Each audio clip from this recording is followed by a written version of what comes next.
Today, I'm going to prepare you for the Gemini Cup, and I'm going to do that for both Open League and Graded League, but also new players, and I'm going to do that in 5 minutes. Let's go. Now for Kyoto 3200, the entire meta revolves around one acceleration skill, and that skill is Straightaway Spurt. This acceleration skill has the earliest activation on Kyoto 3200, which will allow your aces to put up to their top speed sooner than any others going into the late game. Popular skills like Redshift, Shooting for Victory, and Let's Pump Some Iron will activate as well, but unfortunately much later. So if your ace Uma doesn't have Straightaway Spurt, you will be losing to those Umas who do. Now for the top 3 ace Umas to build for the Gemini Cup, first we have Goldship. And there's a few reasons for that. She has a 20% stamina bonus, which will make the stamina requirement that we will touch on soon easier to reach. But that's not all, because at potential level 5, she unlocks her gold recovery skill called Go Home Specialist. And with that, you can easily hit 2 gold recovery skills if you just add Super Quick to your deck for Swing Maestro, making Goldship one of the most safest and optimal options to build your ace, and especially for free-to-play players. The next one I recommend is Narita Taishin. So as we talk about Straightaway Spurt, Narita has this as a part of her potential skills, and she actually also has the gold version being Encroaching Shadow at potential level 5. So there is value there, because this means you won't have to pass down Straightaway Spurt through a legacy or these support cards. But with a legacy, it will still be good for hints. And her unique skill Nemesis actually has value as well, and will activate on the final corner after Straightaway Spurt. The problem is, her gold recovery skill, Sleeping Lion, is easily countered and will be because the debuffer meta is going to be Haru that we'll touch on shortly. So she does require more work on recovery skills to surpass Goldship, but is also the strongest Uma if you have her at potential level 5 for Encroaching Shadow. And now the next option I'll recommend, which is still a good option though slightly crippling, and that's Mejimo McQueen as a Pace Chaser. Why Pace Chaser? Because we want to take advantage of her gold recovery skill at potential level 5 called Calm and Collected. And with this, you will then also have the option to either slap on Gourmand or Swinging Maestro, or even both. And she's actually also naturally good for this course because of her innate skills, but the problem is she cannot run Straightaway Spurt, which will put her at a significant disadvantage unless you force her into the role of Encloser. But frankly, that serves no purpose if you have Goldship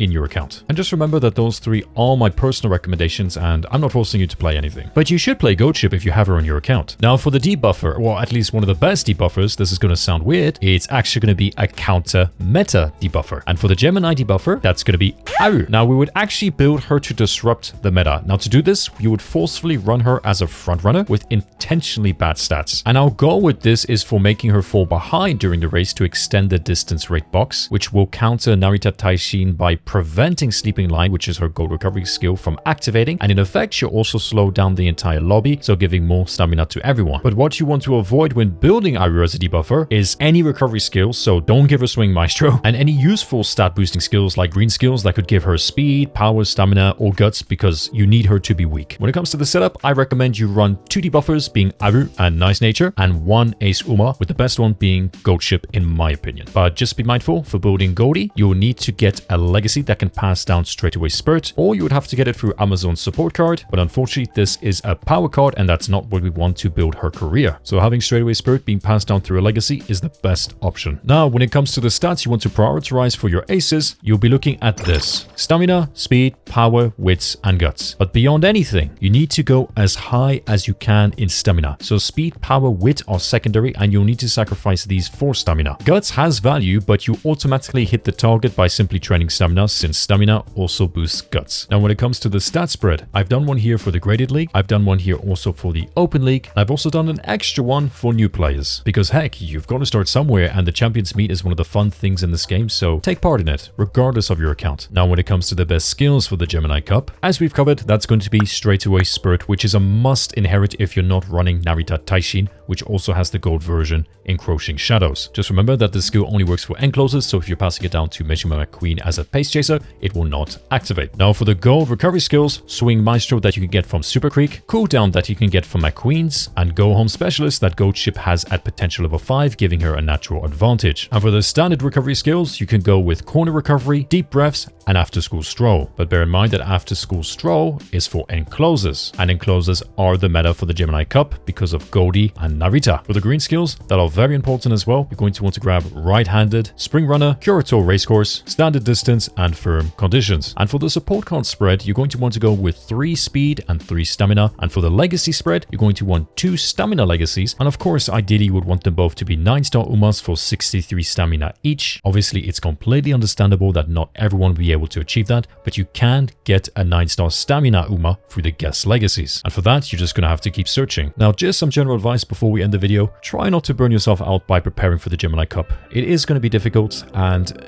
if you feel like you can't achieve the stats that we spoke about, or even, go through the trouble of building legacies, then don't do it. Just have fun with the game and enjoy yourself. This was Static. Remember to have fun, and I'll see you in the next one.